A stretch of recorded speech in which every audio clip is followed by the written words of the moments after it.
Thank you for joining us. I'm Dave Weininger, the founder of davesgarden.com. Today we're going to talk about bulbs.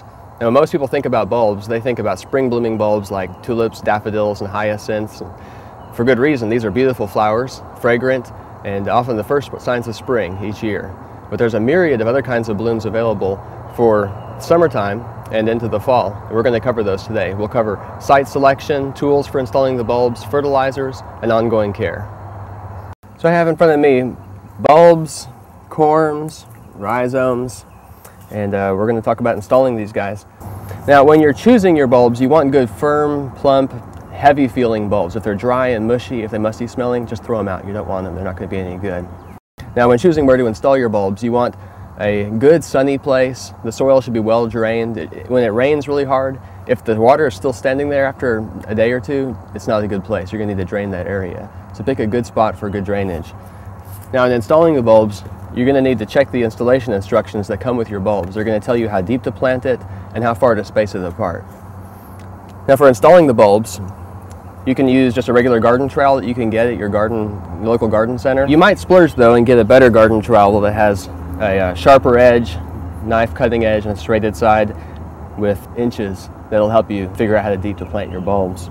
These are worth the money in my opinion. They also sell these bulb planter tools that just drive a perfect hole in the ground, keep the soil intact. You can drop the bulb in and then off it goes. And if you're installing hundreds of bulbs or over a big area, then of course you can use a shovel, dig out the whole trench, lay the bulbs, and then put the soil back in. And if the soil is hard and rocky, a mattock is the tool that you want. So you want to check your soil and make sure that it has plenty of good, rich, organic material in it. If not, then this would be a good time to add compost. But as you can see, this is great soil, and this is really what you want your soil to look like. Nice and dark with plenty of organic material. Okay. All right, so let's install some bulbs. A big bulb like this, you might need to be using a big tool.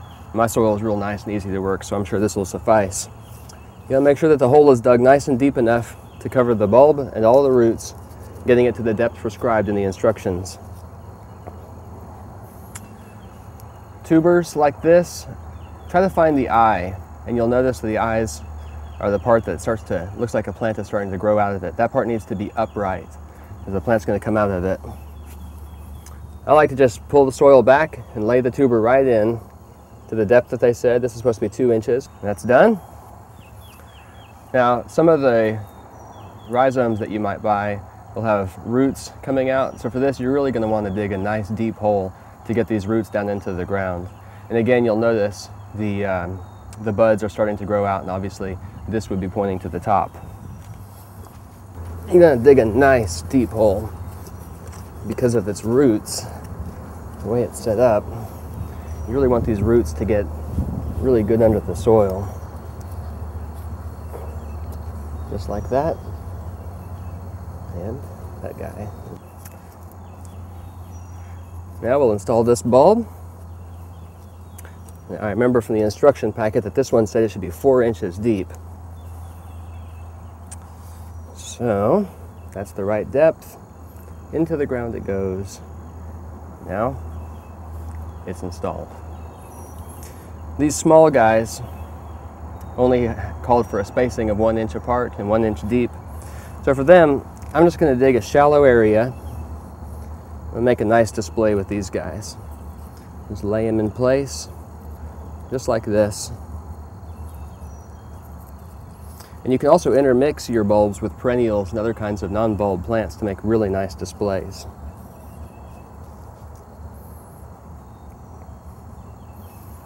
All right, now to install these caladiums, the thing about caladiums is they're oftentimes really difficult to figure out which way is up and which way is down. But if you look, you'll notice the threads are all kind of coming together to a point, and that is where the plant will come out of. And if you look really carefully, sometimes you can see little buds. Really challenging to do. I like to use my bulb installer for caladiums. Gets me a nice deep hole. You can drop the caladium right in the ground, cover it up. Done.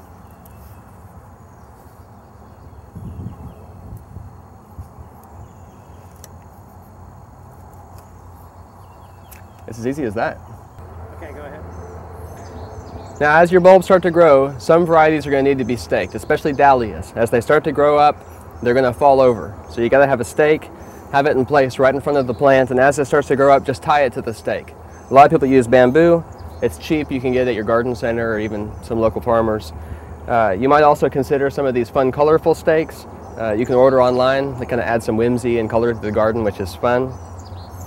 Now, one of the issues is insects, especially leaf rollers, coming and eating your bulbs. If you start to have a problem with that, you can consider powdering or spraying, but you should talk to your extension office before using any kind of pesticides.